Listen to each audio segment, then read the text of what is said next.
वाले को रख कर दे, और यदि ऐसा न किया गया तो महात्मा परशुराम जी द्वारा व्यवहार क्या किया जाएगा, यज्ञ के धोखे में समस्त राजागढ़ ही मारे जाएंगे। ऐसा क्यों मुनिनाथ?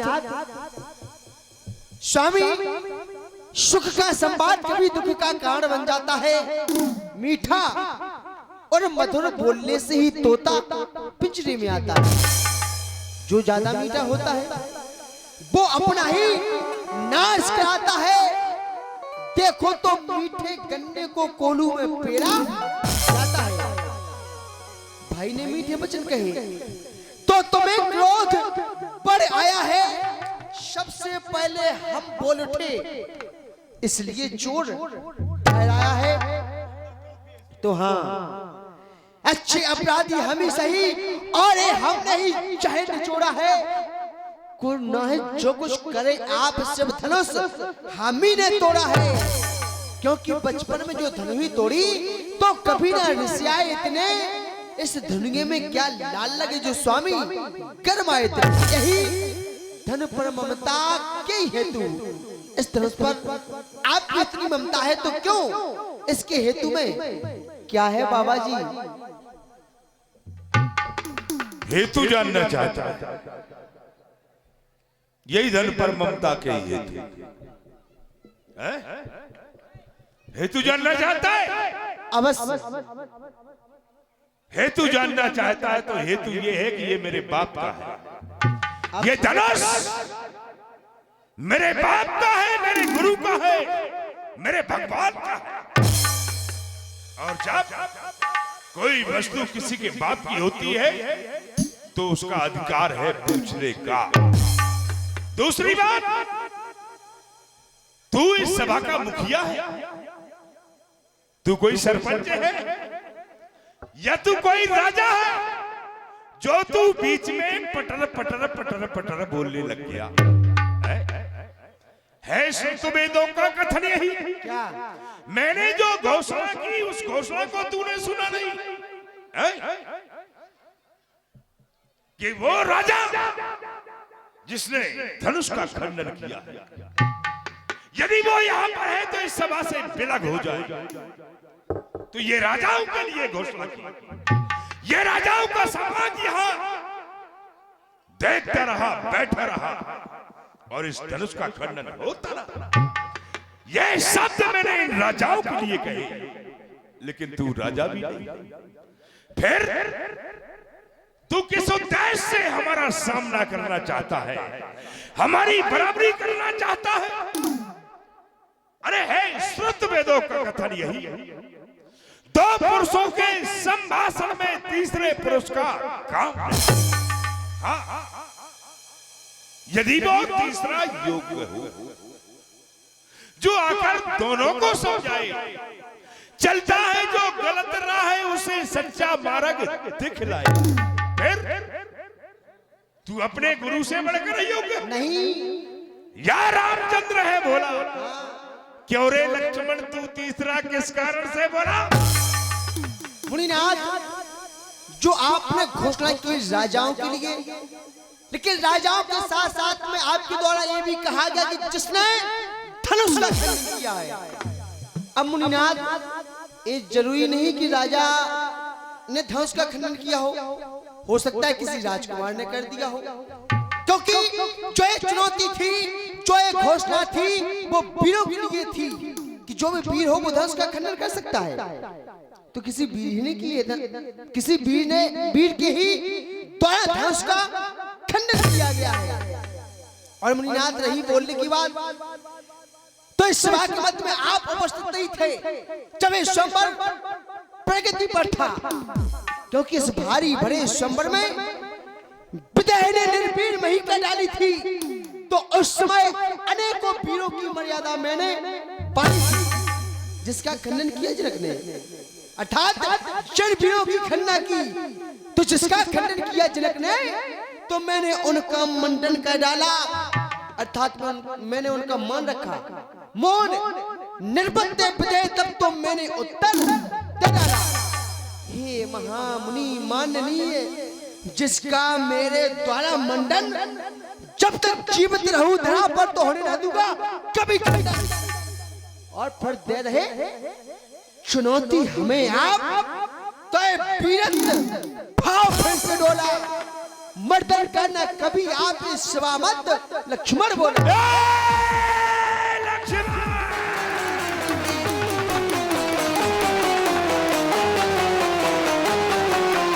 मुंह को नहीं संभाल रहा, मुझ जैसे क्रोधी के आगे क्यों आंखें लाल निकाल रहा। श्री महादेव का महाधनुष अत्यंत विदितारणपम है, इतना बड़ा प्रचंड दंड क्या छोटी धर्मी के हम सर। और क्योंकि हम तो क्षत्रिय बालक हैं और हमारा तो नित्य प्रति का कर्म ही अस्त्र शस्त्रों से खेलना। अब हमें क्या छोटा क्या बड़ा, अरे हमारी समझ में तो समस्त धनुष अस्त्र शस्त्र केवल एक ही समान है। लेकिन श्रीमान तपस्वी ब्राह्मण हैं, इसीलिए मुझे कहना है ब्राह्मण का आभूषण क्यों नहीं जो महाराज आपने पहना है। अरे ये तो गहना है हम राजपूतों का, जो पहना चाहता है नर में अपराध क्षमा हो महामुनि, चाहिए शांति ब्राह्मण में। लक्ष्मण शांति बना के रखिए ना। अरे ब्राह्मण ब्राह्मण क्या कहे, ब्राह्मण को मेरा कर्म कहा है। मांगी ना भीख लई ना दक्षिणा बाची न कबहू वेद कथा। अब मांग ले। ये काटे शीश कुलानन से, ये मेरे हाथ वही फंसा है। ब्राह्मण मारी को दोष वहां पर बालक मारी को दोष। तो मुनिनाथ ए फूलन की माला और फूलन की मृगछाला, फूलन को कुठार दे छवि भारी है। फूलन के वस्त्र, फूलन के जटन बंद, फूलन के फूल की जो जनेऊ गले बीच डारी है। मिथिला के सुनिए सभी सज्जन वृंद, मुनिनाथ के मुंह से कैसी झलक आज फुलवारी। बढ़िया फूल झड़ रहे हैं मुनिनाथ। फूल की बात करता है, दशरथ के फूल कटीले, दशरथ के फूल कटीले हैं, अब ये आगे फूल न पाएंगे। दशरथ नप फिर रो रो कर सरयू तट प्राण गमाए। मुनिनाथ दशरथ माली सींचे बगिया तो पेड़ हरे भरे होंगे, जाकर देखना बगीचे में सुंदर चार फूल खिले होंगे। जब राम फूल को तोड़ोगे तो खड़े खड़े मुस्कुराओगे, जब भात फूल को तोड़ोगे तो पैर फिसल गिर जाओगे, जब शत्रुघ्न फूल को तोड़ोगे तुम मिट्टी में मिल जाओगे, जब लखन फूल को तोड़ोगे तो वहीं भस्म हो जाओगे। लक्ष्मण राम लखन जो बने फूल तो मैं भौरा बन जाऊंगा। अच्छा। राम लखन जो बने फूल तो मैं भौरा बन जाऊंगा, फिर उन दोनों को स्पर्श से मार के हाथ गिराऊंगा या कठिन परस की दाना सिर्फ शीश पे जाए चढ़ाऊंगा। यदि इतना न करूं तो शपथ गुरु चरण की रेणुका कुमार परस राम ना कर। मुनिनाथ अयोध्या की फुलवारी में, मुनिनाथ अयोध्या की फुलवारी में चौकन्ना होकर जाना तुम। अरे कटक कटीले कांटों में नहीं कहीं फंस जाना तुम, वरना पड़े पड़े पछताओगे, कुछ बस नहीं चलने पाएगा। ये दूध छठी का भली बात मुनिनाथ याद आ जाएगा। लक्ष्मण फूल वही खिल सकता है दिन करके बिना रोशनी से, फूल वही खिल सकता है दिन करके बिना रोशनी से। अरे कुत्तेस गंध क्या आ सकती इन बिना कागजी फूलों से। झूठ कहीं छुप सकता क्या, झूठ कहीं छुप सकता क्या मीठे बोल के बोले से। मुनिनाथ जब फूल फूल को 2 दिन में सुंदरता को इतराते हैं, लेकिन झोंके समीर के लगते ही पंखुड़ी टूट गिर जाते हैं, वैसे ही वीरता और वैभव पर आप अभी तक फूल चुके। अपने को समझो वही फूल जो टूट टूट मिल फूल चुके। दशरथ नप के अवध बाग में फूले फूल फूल रहे हुए फूल मत मारे।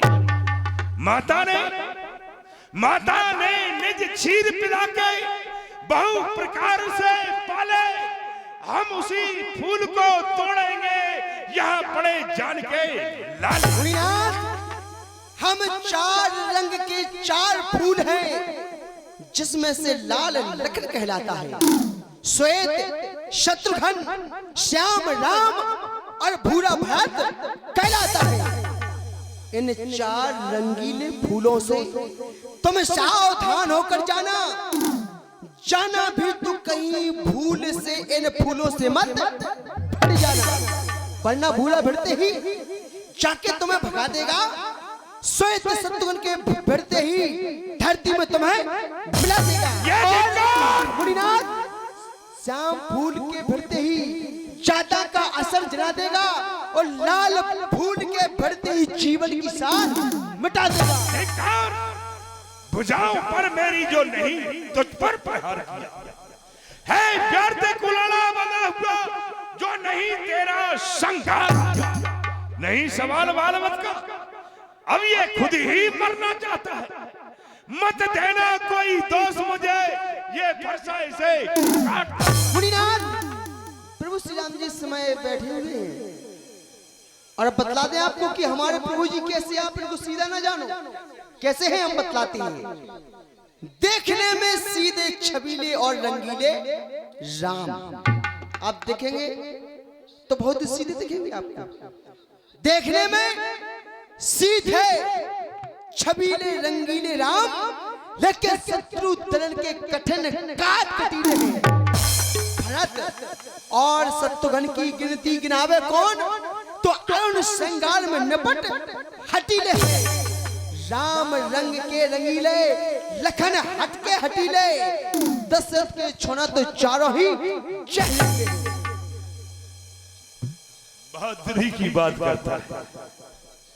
अरे तू अपनी माताओं की गोदियों में पलता रहा, आंचल को पीता रहा, अभी तूने रणभूमि का मुख नहीं देखा है नादान बच्चे।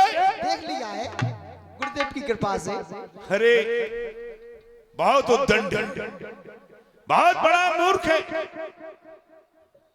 काला हृदय, कुटिल है, मंद बुद्धि, ये नहीं पहचान पा रहा ये कौन है हमारा सामना करने का साहस। ये 21 रुपए की राशि मान सिंह भैया ढाबा वाले उल्लन आपकी ओर से चलते हुए संवाद पर बहुत बहुत धन्यवाद।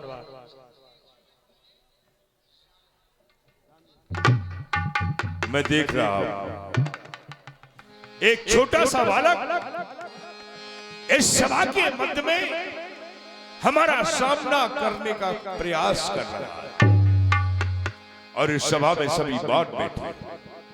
यदि हमने अपने प्रहार को इस बालक के ऊपर कर दिया तो फिर यहां सभी कहने लगेंगे कि मुनिराज ने ये बहुत गलत किया। इसलिए बालक जा अपनी माताओं की गोदियों में खेल, व्यर्थ की बातें करना बंद कर दे। क्यों? इसलिए कि तू जानता नहीं है। क्या नहीं जानता? एक बार गयो में अवध को उजाड़े बिकू, दौड़ दौड़ जाने महल के फाटकों लगाए। मार मार बीरण को धरनी पे डार डार, बहुतेरे मैंने समर की सेज पे सुलाए। जिस रघुवंश में तू पैदा हुआ लक्ष्मण, अरे तेरे पुरखे दादा हमारे सामने साड़ी पहन कर आए। बात करता है हमारे सामने बहादुरी की। अच्छा तुम सुनिए मुनिनाथ, अभी आप रघुवंशियों को नहीं जानते हो, हम बताते हैं रघुवंशियों को। तो सुनिए महाराज, किन्हीं रघुवंशियों की बातों को चलोगे अवध तो आपका हृदय कांप जाएगा। एक बार चलकर दिखाओ अपनी बेटा को, जो अवमान सब धूल में मिल जाएगा। हम तो बालक हैं, अरे हम तो बालक है महाराज अवधपुर के, तो सूर्य के समान तेज आपका घट जाएगा। शत्रुघ्न का नाम सुना नहीं है क्या कानों से? जब जाओगे उसके सन्मुख तो ये ब्रह्मांडी फट जाएगा। अरे सूर्यवंश की काहे प्रभुता, सूर्यवंश की काहे प्रभुता सड़ता बखानत है। सूर्यवंश में क्या दशरथ नहीं जिसे फरसा नाच नचाओ। जो कबचंद कहे न चाहे तू मोसे काहे की दावत है। अरे ब्राह्मण वंश में जन्म ले तू ताई से नाच नचावत है। आप कुछ फारसी की भी प्रभुता बतला दे आपकी, क्योंकि हमने ऐसा सुना है और जो सुना है तो मुनिनाथ जी आपको तो लाज आनी चाहिए, लज्जा की मारे तो आपको डूब के मर जाना भी चाहिए, क्योंकि मुनिनाथ जो लाज लगे तुमको, अरे वृथा क्यों गाल बचावत हो, अपनी करनी अपने मुख से क्यों बारंबार सुनावत हो। जब मैंने करनी सुनी तुम्हारी तो उसको क्यों आप छुपावत हो, निज माँ का शीश काट करके फिर भी जग में मुख दिखलावत हो। मैंने अपनी माता का मस्तक काटा, लेकिन आज तेरा भी मस्तक यहाँ काटा जाएगा लक्ष्मण। कुछ नहीं कर पा रहे।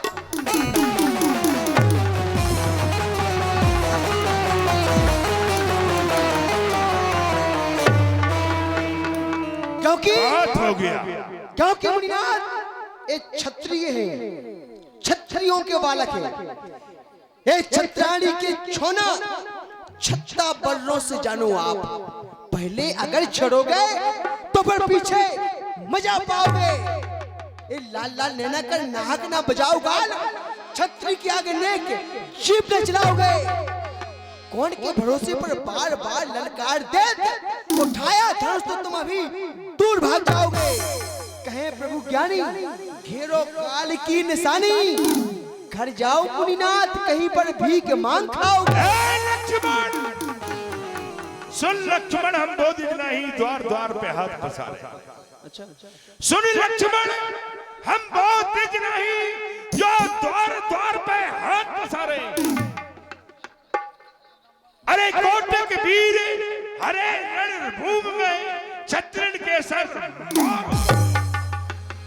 कौशिक सुनहु मल्ल यह बालकी, कुटिल काल बसी निज कुल घाल। देख रहे हो मुनि विश्वामित्र, देख रहे हो इस बालक को। अरे ये कुटिल हृदय वाला बालक वध करने के लायक ही हो गया है, काल के वशीभूत हो गया। कौशिक कहा क्षमी अपराधो, कौशिक कहा क्षमी अपराधो, बाल दोषी मुनि विनय न साधो, बाल दोषी गुण विनय न साधो। मुनिराज, ये बच्चे हैं, इनके अपराधों को आप क्षमा कीजिए और फिर आप जैसे महान संत बच्चों के अवगुणों पर ध्यान नहीं देते हैं, इनके अपराधों पर ध्यान नहीं देते। ये बच्चे नहीं, ये तुम्हारे भी चच्चे हैं। ये 51 रुपए की राशि आगे निहारिका स्टूडियो, जिसके प्रोप्राइटर है भाई राहुल जी एवं भैया अखिलेश, आप दोनों की ओर से चलते हुए संवाद पर ये 51 रुपए की राशि है। बहुत बहुत धन्यवाद।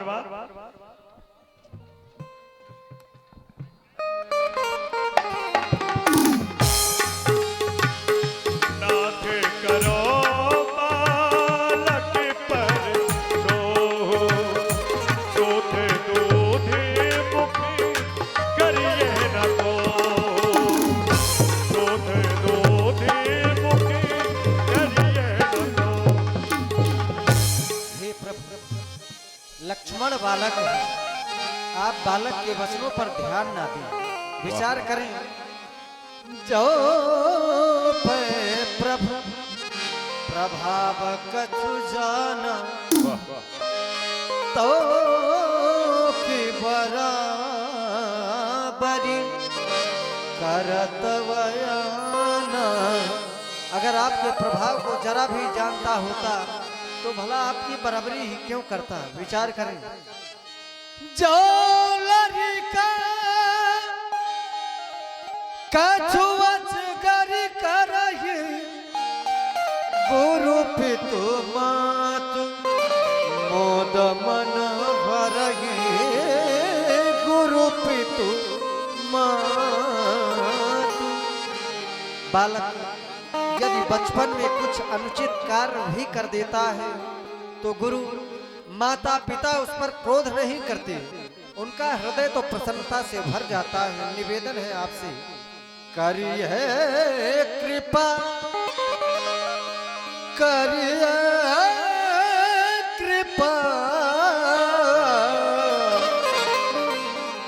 करिए कृपा, शिशु सेवक जानी, तुम समशील धीर मुनि ज्ञानी।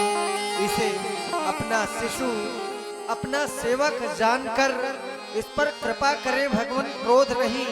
आपके समान शीलवान, धैर्यवान, ज्ञानी ऋषि भला और कौन हो सकता है। परशुराम तबो राम प्रति बोले उरे अति क्रोध, शंभु सरासन कोर सठी, करस हमारो प्रभु। बहुत मीठा बोलते हो राम, बड़ी नम्रता पूर्वक तुमने हमारे सामने हाथ जोड़कर के निवेदन कर दिया, करिए कृपा शिशु सेवक जानी। एक शिशु छोटा सा बच्चा समझ करके इसको माफ कर दीजिए, क्षमा कर दीजिए, ठीक है। हम तुम्हारी ही बात को स्वीकार करते हैं राम। एक छोटा सा बच्चा होता है, माँ की गोदी में पड़ा है, माँ का दूध पी रहा है और माँ के बाल भी नोच रहा है, माँ के मुंह पर लात भी मार रहा है, लेकिन माँ उस बच्चे की लात का बुरा नहीं मानती। क्यों? क्योंकि वो शिशु है, नादान है, छोटा सा बालक। और जब वही बच्चा बड़ा हो जाए और फिर माँ के मुंह पे लात मारे, तो क्या दुनिया की कोई माँ इस लात को बर्दाश्त कर लेगी? नहीं। तुमने कहा बचन, अरे बचनों के बालक रघुवंशी, बचनों के बालक भृगुवंशी भूर स्वेर सुरसाई, जिनके बचन अटल होने की कीर्ति 14 से छाई, उसी वंश का परशुराम तुझे पड़ता यहां दिखाई। वीरेश बचन से हटा नहीं, कभी गोविंद जी ने गाई। हम इसको वचन दे चुके हैं, आशीर्वाद दे चुके हैं, और इसका फायदा उठाकर ये हमारा सामना कर रहा है, हमारा सामना करने का साहस करता है। राम, मर्यादाहीन हो गया है तेरा भाई। इधर आओ राम, इधर आओ। एक बात, बंधु कहे कटु सम्मत तोरे, पूछल विनय करस कर जोरे, पूछल विनय करस कर जो। तेरा छोटा भाई तेरी सम्मति पाकर के मुझसे कट वचन बोला, और तू मेरे साथ में छल करता है, विनम्रता पूर्वक मेरे सामने हाथ जोड़ करके खड़ा हो जाता है, लेकिन अपने भाई को नहीं समझाता है?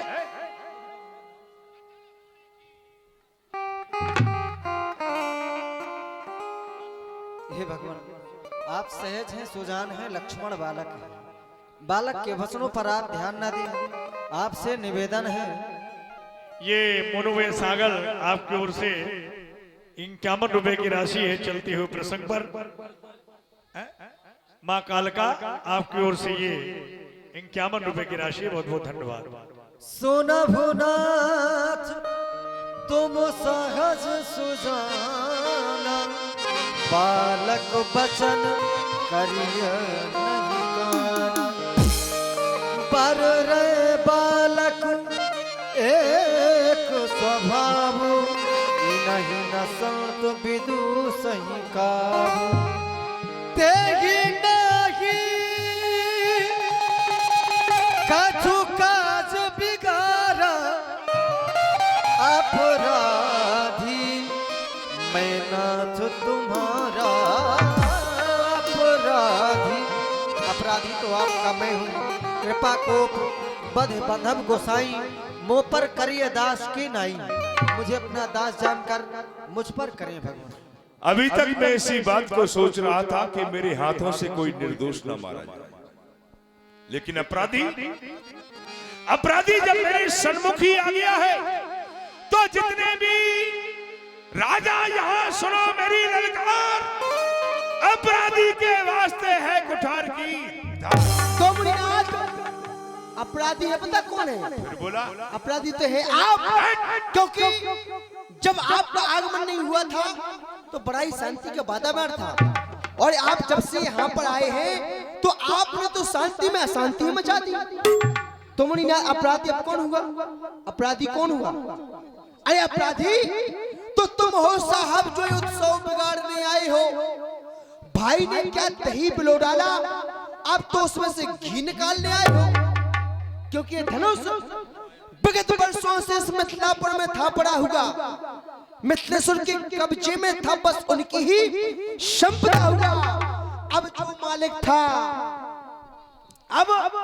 जो मालिक था उसने अपने आगे तुड़वा डाला। अब कहो आप कौन होते हो जो करते हो ये गड़बड़ झाला? देख रहे हो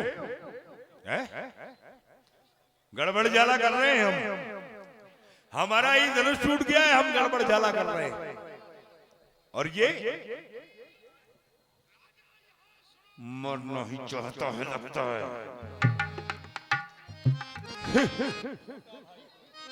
लक्ष्मण समझ गया मैं, समझता हूं। इन दोनों की चतुराई को मैं भली प्रकार से समझ गया। देख रहे हैं छोटा है बड़ा ढीठ और खोटा। सोने के लोटे में बिसे है जो दूध मिलाकर घोटा। शंकर के करके दंड खंड करता घमंडी अपने बल कर। अरे रानियों की गोदी में पलता रहा, मुंह देखा नहीं मुनिनाथ, तो रण भूमि में भी हम होके आए हैं, क्योंकि जो बने इमारत वर्षों में कुछ घंटों में गिर पड़ती है मंडन में, तो ये उम्र गुजर जाती पर खंडन में देर ना लगती। हाथी के निकले हुए दांत देखो तो कितने मोटे हैं, लेकिन जिनसे वो ईंख चबाता है वो छोटे हैं। और रणवासों के पाले जब रण के पाले पड़ते हैं, उस समय काल भी सन्मुख हो तो कुश्ती हम उससे अरे ताल ठोक के क्यों रे लक्ष्मण सोता सिंह जगाता है। अवधपुरी के रघुवंशियों को क्यों काल का घास बनाता। सत्य समझ ले रे लक्ष्मण, अंतिम समय तेरा आता है। अरे मरणहार चींटी के पंख बस यूं ही आप जम जाते। निज गौरव गावत शान भरे, आप तो अपने मुख से अपनी बड़ाई कर रहे हैं। आपन मोहि तुम आपन करनी, बाढ़ अनेक भांत बहुवर्णी। लेकिन मुनिनाथ, निज गौरव गावत शान भरे, अभिमान दिखावत अब संतोष तो व्यापो अपने ही में भ्रघुनंदन हो गई पीली नीली। अब यहीं से होने दो प्रभु श्री राम जी का विवाह, नहीं तो मेरे कुतक से वार-वार अरे टिलिल टिलिल टिल्ली और पिलिल पिलिल पिल्ली, टिलिल टिलिल टिल्ली और पिलिल पिलिल पिल्ली, ये कह के मुस्कुराता है। लाज नहीं आती तुझको लक्ष्मण रघुवंश को व्यर्थ ले जाता। क्या तेरे गुरुकुल में तेरे गुरु वशिष्ठ ने यही शिक्षा दी कि तू अपने से बड़ों के लिए टिलिल टिलिल टिल्ली करना है? क्योंकि मुनिनाथ, ब्राह्मण की जाति सदा भोजन पर ध्यान दे। हाँ, सत्य है, ब्राह्मण की जात सदा भोजन पर ध्यान दे। आज तक इन्होंने कोई नगर ग्राम घर ना बचायो है। जजमान घर ने हो तो भयो, जजमान घर न्यो तो भयो, तो आए हुस्न प्रकाशन से तुरंत आश्चर्य जमायो है। अजी हलवा लाओ, पूरी लाओ, कचौड़ी लाओ, रसगुल्ला लाओ, जलेबी लाओ, बर्फी लाओ, बालूशाही लाओ, लाओ लाओ करके सब रसोई को करो, सब लायो है। कहते बलराम, अजी सुनो जी परशुराम, ब्राह्मण की जात तो सदा भोजन भट्ट ही कहायो है। अरे क्या हुआ तुझे, क्या हुआ तुझे जो बात करता जाता है? क्या मुझको न्योतारी ब्राह्मण समझा जो मुझे डांटता जाता? मुझको सीधा ब्राह्मण न जान, मैं क्षत्रिय कुल का रही हूँ, भृगवंशी बाल ब्रह्मचारी बिनकर रति निर्मोही। मेरे इस लोह पुराने ने सोनित की नदी बहा दी है। इस सारे भूमि ने कई बार छत्रणी दान बना दी है। विख्यात सहस्त्राबाहु की जो भुजा छाटने वाला है, इस फरसे को तू भी देख ले, तेरा खून चाटने वाला। मुनिनाथ, बस इसी एक फरसे से उन सूरों का स्वर्ग द्वार खुला। हल्दी की एक गांठ पर ये पसट्टे का बदर, लेकिन अब तो बीत चुकी इसकी बहार। ए शस्त्र आपका कुंठित है, फरसे में नहीं प्रबलता जो कि बूढ़ी बाणी में बल। अब क्यों बूढ़ा फरसा दिखलाकर? अरे आप तो बूढ़े हो ही गए हैं और आपका फरसा भी बुढ़ा हो गया है। अब दोनों बुढ़े मिलकर क्या कर पाएंगे इस बालक का? तो क्यों बूढ़ा फरसा दिखलाकर हम क्षत्रिय कुमार को डरा रहे?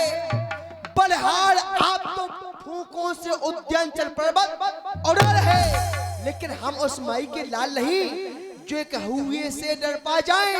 हम वो छुई मुई के पेड़ नहीं जो उंगली से उठा जाए। अरे दूध मोहे करों से ऐसी छोड़ तारो ला देगा फरसा, कर देगा खट्टे दांत, अभी वह स्वाद चखा देगा। तू बच्चा है, छोटा सा तो बच्चा ही रहे, क्यों मेरे कर से मरता है? मुझ जैसे क्रोधी के आगे किस कारण लड़कपन? बतलाओ। आप जब लड़के लड़कपन नहीं करेंगे, बच्चे बचपन नहीं करेंगे, तो क्या आप जैसे बुढ़े करेंगे? और जब यदि आप जैसे बुढ़े यदि बचपन लड़कपन करने लगे, तो हम बच्चों का क्या हुआ? मुनिनाथ, हम तो बच्चे हैं और बच्चे तो बचपन करते हैं, पर आपको नहीं शोभा देता जो हम बच्चों के मुंह लगते हैं। अब मेरे मुंह में वो दूध नहीं जो तुलसी से तुलसा जाए, चढ़े इस फरसी की लपटों से कहीं अत्यधिक उबाल ला जाए। समझ गया, समझदार हूं। इन दोनों की चतुराई को मैं भली प्रकार से समझ गया। छोटा भाई तो बार बार अंगारे मुझ पर फेंक रहा, और ये बड़ा, ये मीठी मीठी बातें कर चोटों को मेरी सेकना है। एक नरम और एक गरम, क्या कुटिल नीति है दोनों की? क्यों विश्वामित्र कहिए। देखते हो चालाकी अपने चेलों की? निपटहि निज कर जान से मोही, मैं जस विप्र सुनावो कोही, मैं जस विप्र सुनावो कोही। देख रहा हूं राम, तुम भी अपने छोटे भाई की तरह टेढ़े होते जा रहे हो। बार बार मुझे ब्राह्मण ब्राह्मण कह के संबोधित करते हो। मैं जैसा ब्राह्मण हूं तुम्हारे लिए बता रहा हूं, ध्यान देकर। चाप श्रवासर आहुति जानू, कोप मोरे अति घोर कृशान। मेरे चाप को तू श्रवाल के समान समझ लेना, मेरे फरसे को तू आहुति के समान, और मेरे क्रोध को तू प्रचंड अग्नि के समान समझ लेना। बड़े बड़े राजा महाराजाओं की चतुरंगिनी सेना को मैंने इसी फरसे से काट करके और अग्नि कुंड में भस्म कर दिया। ऐसे समर यज्ञ मैंने बहुत किए हैं राम, बहुत किए हैं मैंने। राम कहा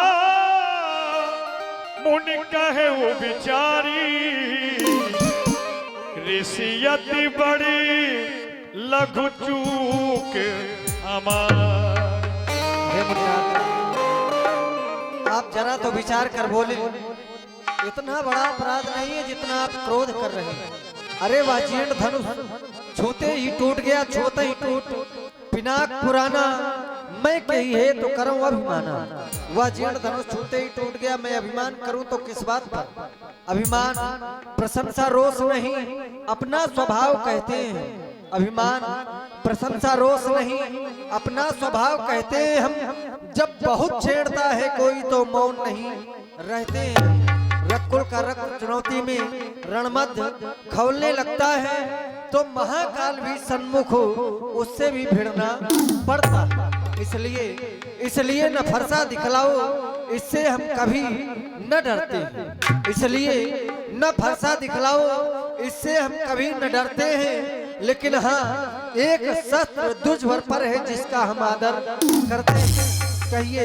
कहिए बतला दूं वह क्या है जिससे अपना नीचे सिर है।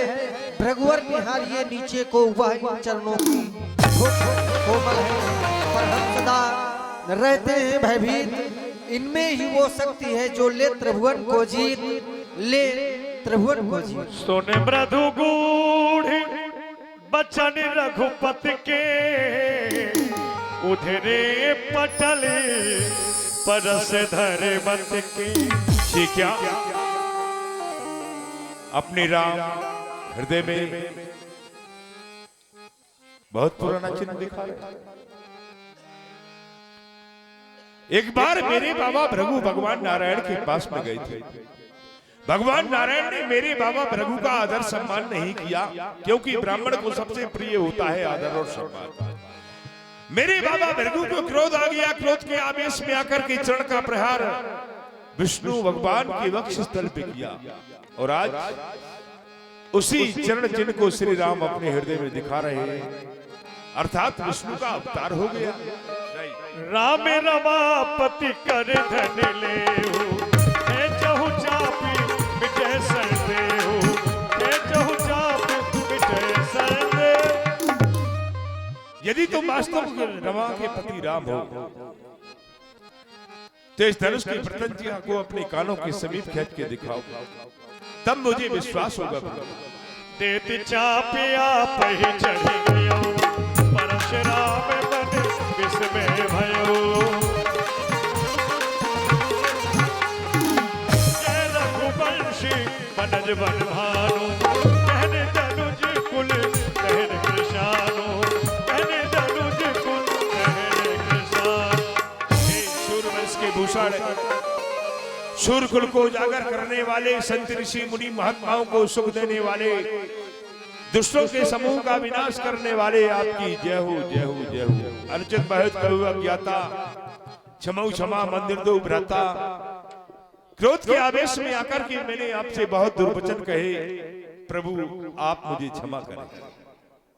हे मुनिनाथ, अब आप यहाँ से कहाँ के लिए प्रस्थान कर रहे हैं? कहाँ जा रहे हैं? ये 51 रुपए राशि भैया शिवम पटेल एवं बल्लू भैया रेकवार, टंकी ऑपरेटर कुलदर, आपकी ओर से 51 रुपए की राशि है। अब जा रहे हैं कहाँ? तपस्या करने के लिए। अरे तो रुक जाइए, ठहरिए। इतनी जल्दी क्या है तपस्या करने की? क्योंकि आप रुकेंगे और हमारी अयोध्या से बारात आएगी, आप भी बारात में सम्मिलित होना, फिर प्रभु श्री राम जी का विवाह होगा और आप भैया के विवाह के लड्डू खा के जाना। इसीलिए तो तुम्हारी जीभ जो है, किसी किसी की एक जीभ होती है, लेकिन इनकी 2 जीभ है। इनके जो है हर किसी के पास में एक जीभ होती है, लेकिन इनके पास में 2 जीभ है। इसीलिए लपाके भर रही है लड्डू खाने के लिए। ठीक है प्रभु, अब तो लड्डू राम जी के विवाह के तुम ही खाते रहना, हम तो तपस्या करने के लिए जा रहे हैं। क्षमा करना। जनक की को शिकहि प्रणाम, प्रभु प्रसादी धनु भल्यौरा, प्रभु प्रसादी धनु भल्यौरा।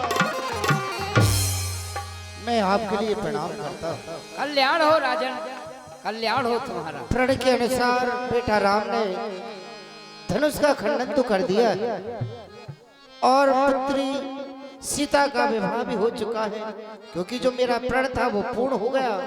अब आगे आप जैसे ही मुझे आज्ञा देंगे मैं उसका पालन करूंगा। कहे मुनि सुनी नरनाथ प्रवीणा, रहा विवाहे चापे आधीना। राजन देखो, धनुष के अधीन सीता का विवाह था। धनुष के टूटते ही राम जानकी का विवाह हो चुका। अब लौकिक रीति अनुसार एक नाई और ब्राह्मण के लिए लगन पत्रिका देकर अयोध्यापुरी भेजिए, जिससे महाराज दशरथ बारात को सजा कर आएंगे, अपने पुत्रों का विवाह कर ले जाएंगे। जो आज्ञा। ब्राह्मण देव हमारे समीप आओ।